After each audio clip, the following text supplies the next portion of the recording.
우리 지난 시간에는 느헤미야 첫 번째 서론적인 내용을 함께 다루었습니다. 느헤미야가 어떤 시대를 살았고 또 어떤 사람이었고 또 어떤 마음, 어떤 관심을 가지고 살았던 사람인가 하는 내용들에 포커스를 맞췄습니다. 지난 주일 설교의 내용을 한마디로 좀 요약해 본다면 느헤미야는 looking outward, 자기 자신이 아니라 바깥을 바라보며 살았던 사람이다, 이렇게 표현할 수 있을 것 같습니다.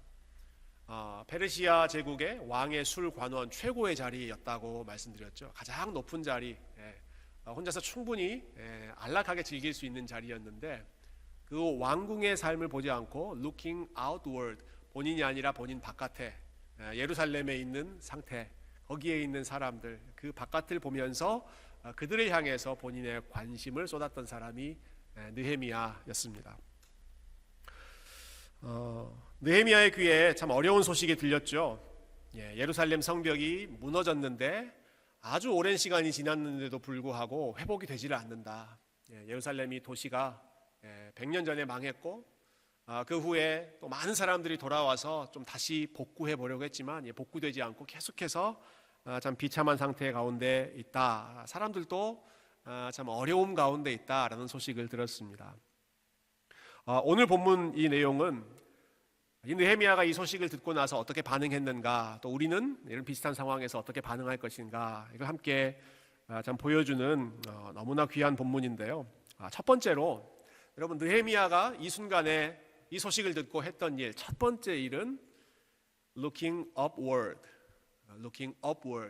위를 향해서 눈을 드는 것이었습니다. looking outward, 바깥에 있는 상황을 관심을 가지고 그 소식을 들었을 때 그 다음에 뭘 했는가? looking upward, 위를 보고 하나님께 기도하죠. 그 내용 한 번 더 같이 읽어볼까요? 4절과 5절, 4절과 5절을 한 번 더 같이 읽겠습니다. 시작. 내가 이 말을 듣고 앉아서 울고 수일 동안 슬퍼하며 하늘의 하나님 앞에 금식하며 기도하여 이르되, 하늘의 하나님 여호와, 크고 두려우신 하나님이여, 주를 사랑하고 주의 계명을 지키는 자에게 언약을 지키시며 긍휼을 베푸시는 주여 간구하나이다. 아멘. 분명하게 나타나죠. 눈을 들어 하나님을 바라봅니다. 그러기 위해서 느헤미야가 하지 않았던 일이 있습니다. 같이 생각해 보면 좋겠어요.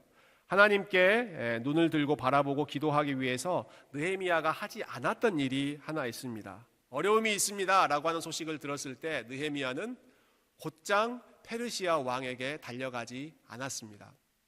하지 않은 일이에요. 페르시아 왕이 얼마나 힘이 있는 사람인지, 또 느헤미야가 그 왕과 얼마나 가까운 관계에 있었는지 우리가 지난 시간에 잠깐 살펴보지 않았습니까? 여러분, 이런 문제가 있을 때 느헤미야가 할 수 있었던 최고 빠른 선택, 빠른 현실적인 선택은 당장 페르시아 왕에게 달려가서 이러한 일들이 있는데 좀 도와주십시오. 개인적인 부탁을 하거나 아니면 그 궁궐 안에서 정치적인 로비 활동을 하거나 왕을 움직여서 뭔가를 하고자 하는 그러한 시도를 충분히 할 수 있었을 것입니다. 느헤미야 그렇게 하지 않습니다. 왕에게 가지 않고 오히려 왕으로부터 조금 멀어졌던 것 같아요. 느헤미야가 여러 날 기도했습니다. 며칠을 기도했다. 금식하며 기도했다. 그리고 주야로 기도했다. 밤낮으로 기도했다라는 내용들이 나와요.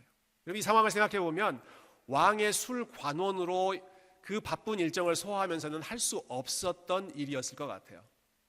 그러니까 느헤미야가 아마 이 일을 위해서 하나님 앞에 집중하기 위해서 왕에게 특별 휴가를 요청하지 않았을까, 저는 그렇게 추측해 보는데 왕으로부터는 점점 거리를 두고 본인이 정말 집중하고 싶은 그 하나님께 온 힘을 다해서 여러 날 동안 금식하면서 간절한 마음으로 기도했다는 거죠.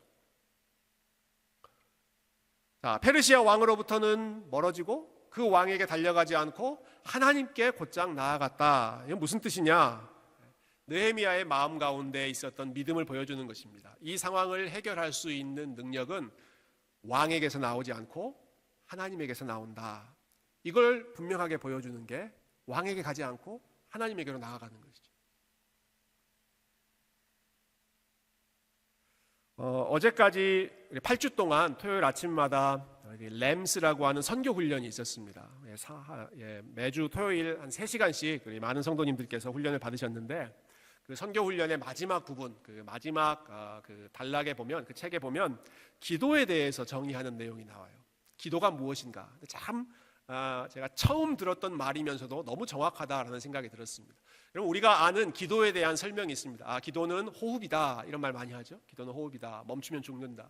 기도는 하나님과 나누는 대화다, 이런 표현들도 씁니다. 근데 그 책에 나오는 표현은 이렇습니다. 기도는 정치적인 행위다.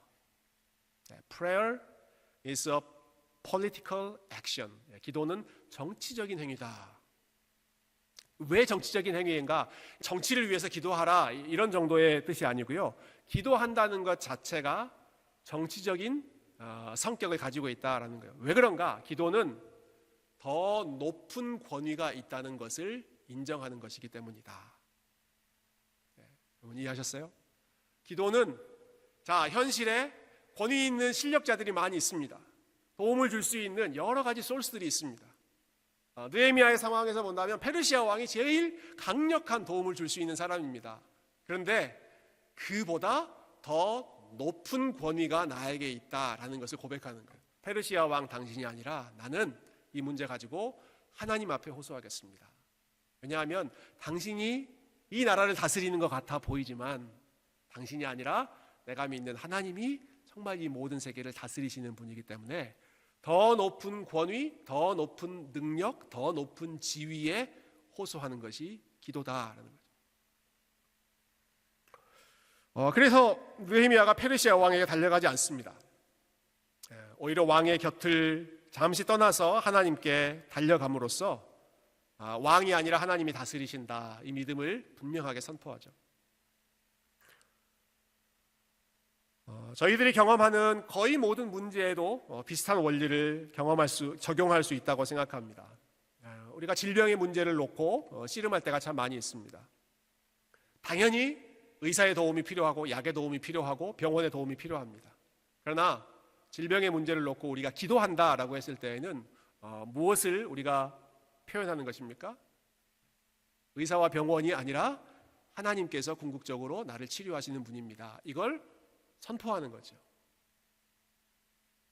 경제적인 문제가 있을 때 우리가 기도한다라는 것은 조금 더 뒤집어서 생각해 본다면 세상에서 경제를 주관하고 있는 것처럼 보이는 뉴욕의 월스트리트이 이 문제를 흔드는 것이 아니라 하나님께서 경제적인 문제, 재정적인 문제도 하나님이 다스리십니다.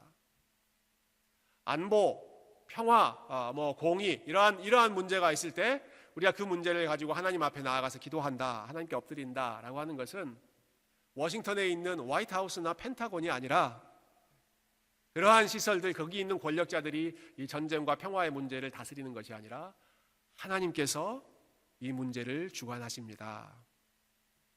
그걸 고백하는 것. I have a higher authority. 나는 더 높은 권위가 있습니다. 그것을 고백하고 훈련하는 것이 기도하는 것이죠. 여러분 삶에 중요한 일들이 있을 때 또 예상치 못했던 갑작스러운 문제 당면했을 때 여러분 어디로 달려가십니까? 페르시아 왕처럼 보이는 사람들, 그러한 상황 거기로 달려가십니까? 아니면 그보다 더 높은 권위에 계시는 하나님께 나아가십니까? 우리가 오늘 찬양했습니다. 당신은 영광의 왕, 당신은 영광의 왕, King of Kings, Lord of Lords, 당신은 주님의 주, 모든 나라를 다스리는 하나님의 왕. 그 왕을 우리가 정말로 믿는 사람이라고 한다면 우리가 뜻대로 풀리지 않는 일이 있어서 우리의 마음이 무거워지고 속상하고 혹은 정말 인생의 중요한 선택, 결정, 그러한 순간에 있을 때 다른 어떤 것보다도 하나님 앞에 먼저 나가고 그리고 하나님께 지혜를 구하고 하나님의 도움을 구하는 것이 정말 하나님의 살아계심, 하나님의 왕되심을 믿는 사람들의 모습일 것입니다. 여러분 이런 시간을 얼마나 확보하고 계신가요? 여러분의 개인적인 삶 속에 하나님께 가까이 나아가고 또 하나님의 지혜를 구하고 기도하고 신앙생활의 횟수가 더할수록 하나님과 교제하는 일, 하나님을 부르짖는 이 일이 질적인 면에서나 양적인 면에서, 질적으로나 양적으로나 여러분의 삶에 얼마나 더 늘어가고 있습니까? 얼마나 그것이 더 풍성해지고 있습니까? 얼마나 더 그러한 삶이 더 익숙해지고 자연스러워지고 편해지고 계십니까? 제가 교회를 목회하기 때문에 교회와 관련된 숫자에 관심이 참 많이 있습니다. 목사는 어떤 숫자에 관심이 제일 많을까요?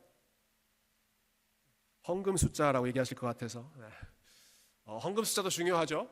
주일 예배에 참석하는 성도들의 숫자, 셀 모임에 참여하는 숫자, 정기적으로 우리 교회에 조인하시는 새가족들의 숫자, 넘버, 청년부의 숫자, 교육부의 우리 자녀들의 숫자, 굉장히 제가 관심이 많이 있어서 여기저기 좀 들여다보는데요. 감사하게도 우리 교회는 모든 숫자가 다 늘어나고 있는 추세입니다. 성도들의 숫자도, 청년들의 숫자도, 새가족들의 숫자도, 헌금의 숫자도, 자녀들, 교육부의 숫자도 다 늘어가고 있습니다. 저는 이 부분이 좀 우리가 경각심을 가져야 할 부분이라고 생각하는데, 유일하게 늘지 않는 숫자가 있습니다. 제가 봤을 때 우리 교회의 숫자가 이렇게 늘어났으면 분명히 정비례해서 그만큼 늘어나야 되는데 늘지 않는 숫자가 있어요. 어떤 숫자일까요? 화요 기도 모임에 나오는 숫자와 새벽 기도회를 온라인으로 시청하는 숫자는 그대로이거나 제가 봤을 때는 제 느낌에는 더 디클라인하고 있습니다. 물론 우리 사람들의 그 라이프 사이클이 다 다르기 때문에 여러분이 기도하시는 그러한 시간이나 그러한 상황이 이렇게 눈에 보이는 것으로 집계되지 않는 경우도 많이 있겠죠. 우리 교회가 멀기 때문에 새벽에 나오시기가 사실은 쉽지 않은 것이 현실이고, 또 자녀를 키우시는 분들은 우리 새벽 기도하는 그 시간이 꼭 자녀들을 준비해서 학교 보내야 되는 그 시간이기 때문에 만만치 않은 그러한 일입니다만은, 그러나 모든 숫자가 늘어나고 있는데 기도하는 사람들의 숫자가 늘어나지 않는다라는 것은 뭔가 잘못되어 있다라는 것을 보여주죠. 교회만이 아니라 여러분 개인적인 상황도 한번 생각해 보시면 좋겠어요. 내 삶과 관련된 여러 가지 넘버라고 할까요? 여러 가지 숫자, 인덱스들이 다 늘어나고 있는데,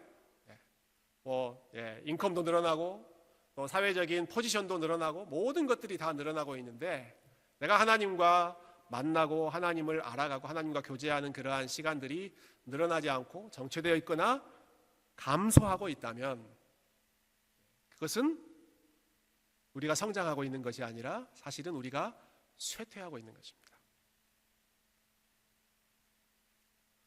기도를 생각해 보면서 기도가 정말 어려운 일이다라는 그 느낌이 들었습니다. 왜냐하면 우리가 교회에서 하는 대부분의 사역들은 누군가를 앞에 놓고 눈에 보이는 사람에게 합니다. 제가 지금 설교하죠? 하나님께 설교하지 않습니다. 눈에 보이는 성도들에게 설교합니다. 찬양을 하는 것 성도들에게 설교합니다. 찬양합니다.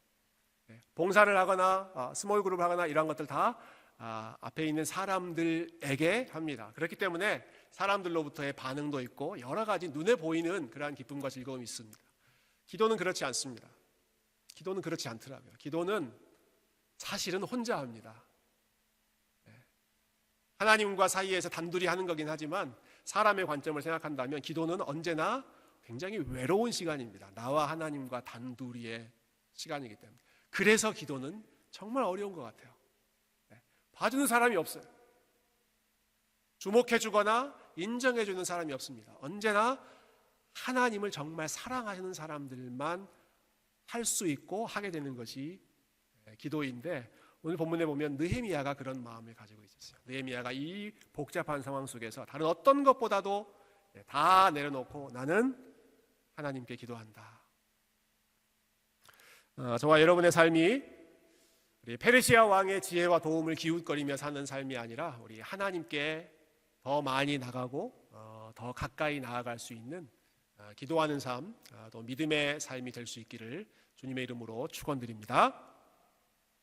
자, 이때 느헤미야가 무엇을 위해서 기도했는가 같이 한번 살펴보면 좋겠는데요.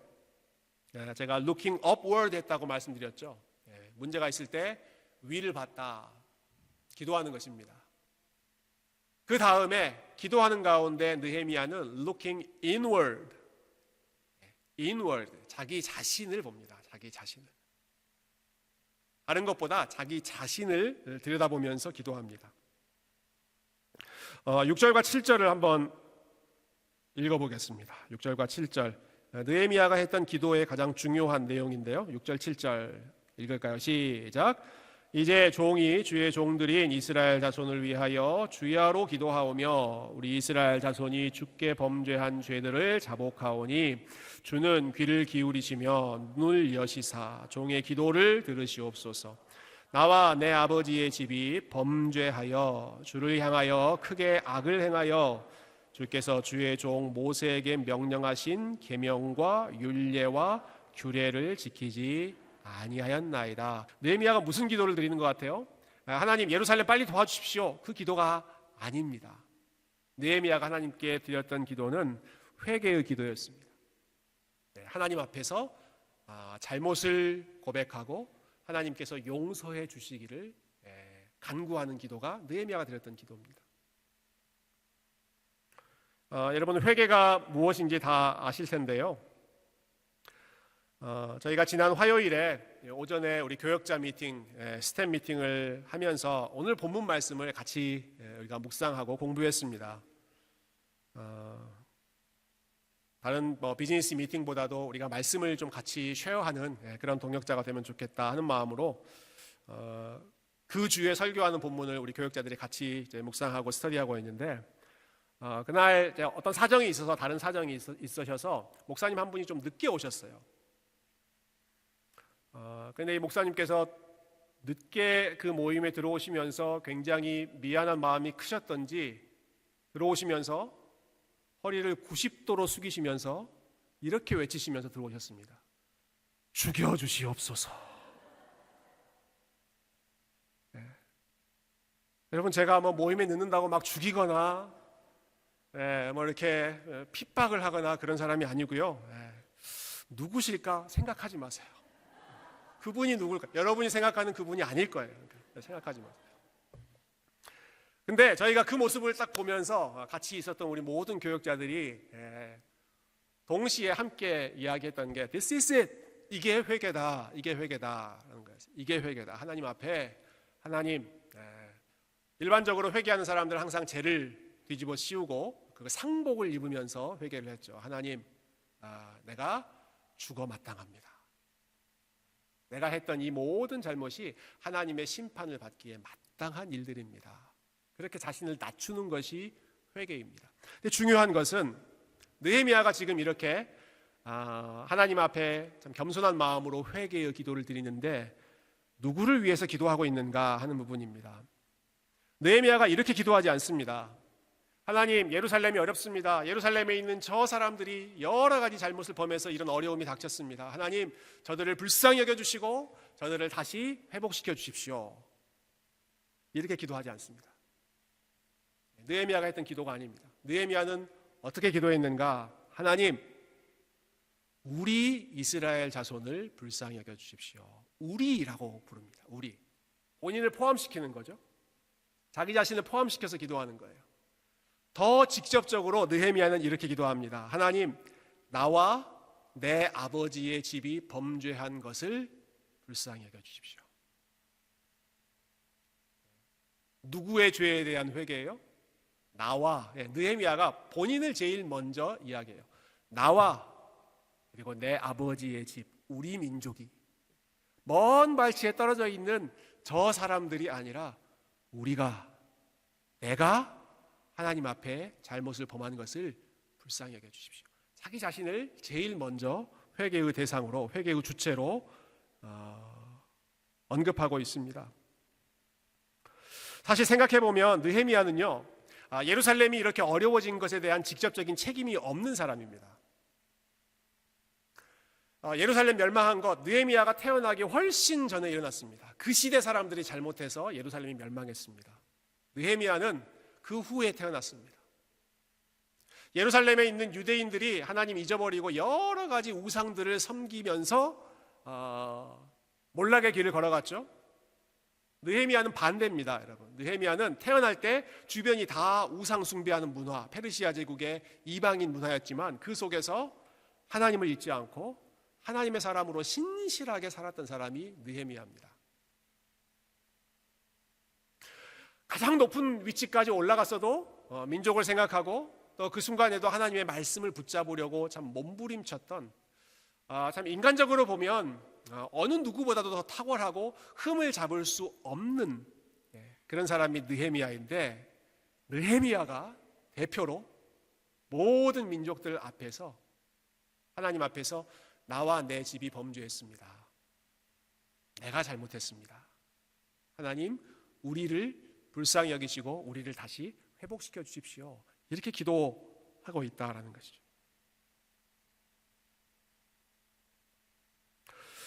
제가 안식월 기간 동안에 교회와 관련된 책을 좀 여러 권 읽었는데요, 굉장히 흥미로운 책이 있었습니다. 영어 제목이 여러분 이런 제목이 있더라고요. Autopsy of the Deceased Church. autopsy라고 하는 말은 그 죽은 시체를 부검하는 거잖아요. 왜 죽었는지를 그 원인을 밝히는 게 autopsy인데, Autopsy of the Deceased Church, 죽은 교회를 부검한다, 이런 책이 있었어요. 좀 제목이 좀 으스스하죠. 이 책은 미국 교회의 상황을 리포트하는 책입니다. 한때 열심히 잘 성장하다가 어느 순간에 정체하고 조금씩 디클라인하면서 결국은 문을 닫고만 미국에 있는 여러 교회들, 그러한 교회들을 이 저자가 직접 찾아가서 인터뷰를 합니다. 뭐가 문제였는지, 왜 교회가 잘 성장하다가 어느 순간부터 이렇게 쇠퇴하게 됐는지, 그래서 공통적인 특징들을 정리해서 발표했는데, 여러 가지 특징들이 있지만 그 중에 하나가 대체적으로 모든 성도들이 다 쇠퇴하는 책임을 다른 누군가에게서 찾았다. 책임을 누군가에게 전가하기 시작했다라는 거예요. 가장 많이 나오는 이유들이 이런 이야기들이 있었습니다. 우리 교회가 열심히 하고 있는데 갑자기 우리 동네에 우리보다 훨씬 큰 대형 교회가 들어오는 바람에 우리 교회 성도들이 다 그쪽으로 가버렸다. 우리 교회 예배 스타일이 바뀌지 않아서, 현대적으로 바뀌지 않아서 우리가 뒤처졌다. 목사 때문에, 목사가 너무 독선적이어서, 또 어떤 교회는 목사가 너무 우유부단해서, 목사 때문에 쇠퇴했다. 우리 교회가 속한 교단, 디나미네이션의 방향이 갑자기 잘못된 길로 가게 돼서 우리 교회가 쇠퇴하게 됐다. 로케이션 이야기도 참 많이 나오더라고요. 우리 교회의 로케이션이 안 좋아서 쇠퇴했다.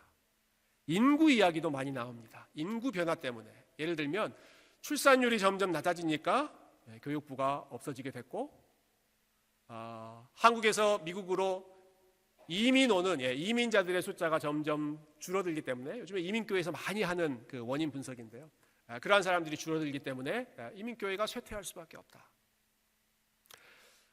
물론 이러한 상황들이 어느 정도의 영향을 미친 것이 분명할 것입니다. 분명한 영향을 끼쳤지만, 그러나 어느 누구도 자기에게서 자기가 책임을 지려고 하지 않더라는 거예요. 우리가 부족해서, 우리가 이러한 부분에 대처를 잘 못해서, 이런 식으로 이야기하지 않더라는 거죠. 여러분, 교회만 이런 것이 아니라 성공하는 기업과 쇠퇴하는 기업의 차이도 똑같습니다. 올 초에 우리 재직 세미나 때 제가 잠깐 나눴던 내용인데요, 짐 콜린스라고 하는 분이 기업들을 분석하면서 Good to Great라고 하는 책을 썼습니다. 거기에 보면 성공하는 기업의 분위기와 쇠퇴하는 기업의 분위기를 비교하는 내용이 나오는데요, 성공하는 기업의 리더와 직원들은 이런 마음으로 살아간답니다. 일이 잘 될 때는 창밖을 바라본다. 일이 잘 될 때는 창밖을 바라봐요. 창밖을 바라보면서 본인들이 아니라 창밖에 다른 데에서 원인을 찾습니다. 일이 잘 될 때는. 일이 안 될 때는 그들은 거울을 바라본다. 거울을 바라보면서 자기에게서 문제를 찾는 거예요. 우리가 뭘 지금 잘못하고 있지? 근데 쇠퇴하는 기업은 이게 반대로 이루어진대요. 반대로. 일이 잘 되고 있다, 기업이 성장하고 있다, 그러면 뭘 볼까요? 거울을 바라봅니다. 거울 바라보면서 그래, 우리가 이렇게 열심히 하고 있잖아, 우리가 이렇게 잘하고 있잖아. 거울을 바라보면서 그 공을 자신들에게 돌립니다. 뭔가 상황이 안 좋아지면 어디를 바라볼까요? 창 밖을 바라봅니다. 창 밖을 바라보면서 이러한 상황 때문에, 이러한 이유 때문에, 이러한 사람들 때문에 지금 잘 안 되고 있다. 자기 자신에게서 책임과 문제를 찾지 않고 계속해서 다른 주변의 상황을 탓하는 것입니다. 이런 이야기 많이 들으셨을 것입니다. 나는 열심히, 나는 잘하고 있는데 사회가 문제이고 나라가 문제이고 내 위에 있는 보스가 문제이고 내가 시대를 잘못한 게 문제이고 내가 부모님을 잘못 만난 게 문제이고, 여러분이 들으시기도 하고 아마 여러분들이 이런 생각을 하시기도 했을 것입니다. 근데 여러분, 우리가 참 살아가는데 쉬운 시대는 없습니다. 꼭 나이 많은 사람이 하는 꼰대처럼 들리는데요. 여러분, 살면서 쉬운 시대는 없고요. 믿음을 지키기에 쉬운 시대가 없고요. 신앙생활하기에 좋은 환경은 한 번도 없습니다. 항상 어렵습니다. 그리고 또 한 가지 우리 생각할 이슈는 우리에게 주어지는 환경은 사실 하나님이 주신 겁니다. 하나님이 주신 거예요. 어떠한 이유가 있어서든 우리가 다 이해하지 못하는 그 이유까지도 하나님께서 생각하셔서 우리에게 주신 그 상황에서 어떻게 하면 믿음으로 하나님께 영광을 돌릴 수 있을까 고민하고 씨름하고 답을 찾으면서 살라고 하신 것이 우리에게 주신 상황입니다. 그래서 우리가 이러한 상황 가운데 있을 때 해야 될 일은 이미 앞에서 이야기한 것처럼 looking upward, 하나님을 바라보고 looking inward, 내 자신을 들여다보면서 자기 자신의 부족한 부분을 찾는 것이 느헤미야가 보여주고 있는 성숙한 사람의 모델이죠. 여러분, 우리가 이런 식으로 생각하는 것은 사실 너무 당연하고 자연스러운데요. 누가 가르쳐주지 않아도 그렇게 합니다. 다른 사람에게 탓을 돌리고 핑계, 책임을 전가하고 하는 이러한 일들은 저와 여러분이 모두 다 아담의 후손이기 때문에, 첫사람 아담의 후손이기 때문에 그 DNA가 그대로 우리에게 남아있기 때문에 우리에게는 그게 자연스러운 반응입니다. 아담이 했던 반응을 여러분 잘 아실 거예요. 처음에 죄를 범하고 하나님 앞에서 하나님께서 아담을 찾으셨을 때 아담이 어떻게 대응하던가요? 원래는 이렇게 대답을 해야 맞습니다. 하나님, 죽여주시옵소서. 여러분, 그랬으면 얼마나 이야기가 달라졌을까요? 하나님, 내 책임입니다. 내 잘못입니다. 죽여주시옵소서. 그렇게 얘기를 해야 되는데 아담이 그렇게 이야기하지 않습니다. 자기 아내인 하와를 가리키면서 성경에 나와 있는 표현을 그대로 인용하면 이렇습니다. 하나님께서 주셔서 나와 함께하게 하신 그 여자 때문에 내가 이렇게 됐습니다. 이렇게 이야기합니다.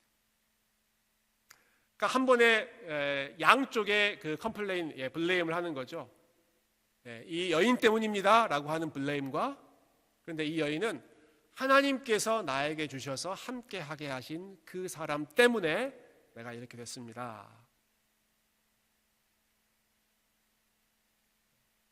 아담의 DNA를 가지고 있기 때문에 우리는 이러한 반응을 보이는 게 너무너무 자연스러웠습니다.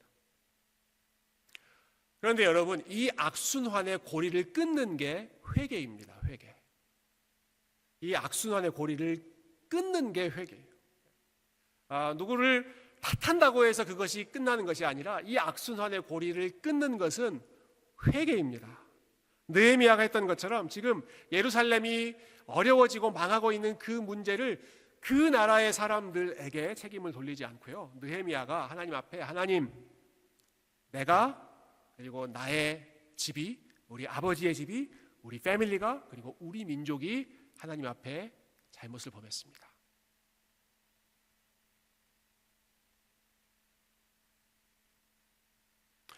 여러분, 느헤미야가 다른 사람들보다 우리가 알지 못하는 숨어있는 죄가 더 많이 있어서 그런 회개를 했던 것일까? 저는 아닐 거라고 생각합니다. 이미 우리가 살펴본 것처럼 느헤미야는 정말 성실하고 신실하게 경건하게 살았던 사람입니다. 그런데도 느헤미야가 누구보다 더 많이 더 열심히 회개하는 이유가 있습니다. 그것은 느헤미야는 자기 자신의 모습을 하나님 앞에서 봤기 때문입니다. 자기 자신의 모습을 다른 기준을 비추어서가 아니라 하나님 앞에서 자기 자신을 보았기 때문에, 주변 누가 느헤미야를 향해서 성공한 사람이라고 탁월한 사람이라고 칭송하든 상관하지 않고 하나님 앞에서 본인의 모습을 보았을 때 내가 얼마나 하나님 앞에서 큰 죄인이고 하나님의 은혜가 필요한 자이고 얼마나 작은 것으로 우쭐거리는 사람이었는지가 거룩하신 하나님 앞에서 여실히 드러나는 거예요. 회개는 어떤 사람이 하는가? 여러분 많이 피곤해 보이시니까 한번 따라서 해보실래요? 회개는 잘못을 많이 한 사람이 하지 않고 하나님 앞에 나아가는 사람이 합니다. 잘못을 많이 한 사람, 죄가 많은 사람이 회개를 하는 것이 아니고요, 하나님 앞에 나아가고 하나님 앞에서 자기를 비추어 보는 사람이 회개를 합니다. 그래서 느헤미야가 하나님 앞에서 회개하는 거예요. 여러분, 그런데 이렇게 훌륭한 회개의 모범을 보였던 느헤미야도 사실은 온전한 인간이 아니었습니다. 오늘 본문에서는 참 느헤미야가 멋있는 모습을 보여주지만 우리 나중에 볼 텐데요, 느헤미야 뒷부분에 가면 느헤미야의 본 모습이 나타납니다. 역시 똑같이 주변에 가까이에 참 잘못하는 사람들이 있었는데 그 사람들의 모습을 보고 느헤미야가 불같이 화를 냅니다. 그 사람들을 때립니다. 성경에 이런 표현도 나옵니다. 그 사람들의 머리털을 느헤미야가 뽑습니다. 그러면서 저주합니다. 느헤미야도 역시 연약한 인간에 불과했고 다른 사람의 죄와 허물을 온전히 감당하기에는 부족한 사람이었다라는 것을 우리에게 보여주죠. 여러분, 죄인들의 잘못과 허물을, 우리의 실수와 우리의 수치와 우리의 연약함을 온전히 100% 자신의 것으로 감당하고 해결하신 분은 우리 주 예수 그리스도밖에 없습니다. 어느 신학자가 예수님의 사역, 예수님이 어떤 분이신가 하는 것을 참 재미있게 표현했는데요, 첫 번째 아담과 두 번째 아담으로 비교하셨어요. 첫 번째 아담은 우리가 잘 아는 그 아담이죠. 그 아담은 이렇게 말했습니다. 나에게 책임을 묻지 마세요. 내 아내에게 물으세요. 이게 첫 번째 아담의 마음입니다. 나에게 책임을 묻지 마세요. 내 아내에게 물으세요. 그러나 두 번째 아담으로 오신 예수님은 이것을 반대로 하셨습니다. 내 아내에게 책임을 묻지 마세요. 나에게 책임을 물으세요. 교회에, 성도에, 나를 따르는 이 제자들, 그들에게 책임을 묻지 마세요. 나에게 책임을 물으세요. 내가 그 모든 것을 다 담당했습니다. 내가 그들의 모든 연약함과 부끄러움을 내가 다 담당했습니다. 오늘 저와 여러분이 성찬에 참여합니다. 성찬은 여러분 잘 아시는 것처럼 예수님께서 십자가에 달리시기 직전에 잡히시던 날 밤에 이제 불과 몇 시간 뒤면 모두 다 예수님을 모른다고 부인하고 예수님을 떠나가는 그러한 상황에 그러한 반응을 보일 제자들을 위해서 예수님께서 성찬을 제정해 주십니다. 본인을 떠나갈 그 죄인들을 예수님께서 아시면서 이것은 너희의 양식이 되기 위해서 내가 너희에게 주는 나의 몸이다, 나의 살이다. 받아먹고 나를 기억해라. 이것은 너희를 위해서 흘리는 나의 생명의 피다. 이것을 받아 마시고 나를 기념해라. 예수님께서 그분의 살과 피를 우리에게 내어주신 것은 우리의 죄와 허물 때문이었는데, 그러나 우리가 성찬을 하는 이유는 우리가 죄인임을 끊임없이 리마인드 해주기 위해서 성찬을 하는 것이 아니라 우리 주님께서 이 성찬을 제정해 주시는 목적은 이러한 이유 때문입니다. 내가 다 책임졌으니까 너희는 다시 시작해라. 내가 다 책임졌으니까, 내가 너희가 어떤 사람들인지 다 아니까, 제자들 너희가 나를 부인하고 나를 떠나고 다 각기 뿔뿔이 흩어질 것 내가 다 알지만 너희들 이것 먹고 다시 시작해라. 나를 기억하고 나를 기념해서 나와 함께 다시 나아가자. 죄를 정죄하기 위한 성찬이 아니라 우리의 죄를 씻으시고 우리를 다시 회복시키기 위해 주님께서 본인의 살과 본인의 피를 우리에게 내어주신 줄로 믿습니다. 지난 한 주간 저희들이 세상 가운데 살았습니다. 마치 느헤미야가 페르시아 왕궁에 사는 것처럼 페르시아 왕궁에 있는 화려한 음식과 그 화려한 그 쾌락들을 보면서 살았지만 오늘 이 시간 저와 여러분이 페르시아 왕의 식탁이 아니라 우리 주님께서 준비해 주신 가장 거룩하고 신령한 예수 그리스도의 식탁 성찬 가운데 함께 참여하는 가운데 우리의 연약함은 다 예수 그리스도의 보혈로 씻어지고 그리고 예수님의 은혜와 예수님의 말씀과 예수님의 아름다운 성품으로 다시 한번 가득 채워지는 복된 시간 될 수 있기를 주님의 이름으로 축원드립니다. 함께 기도하겠습니다.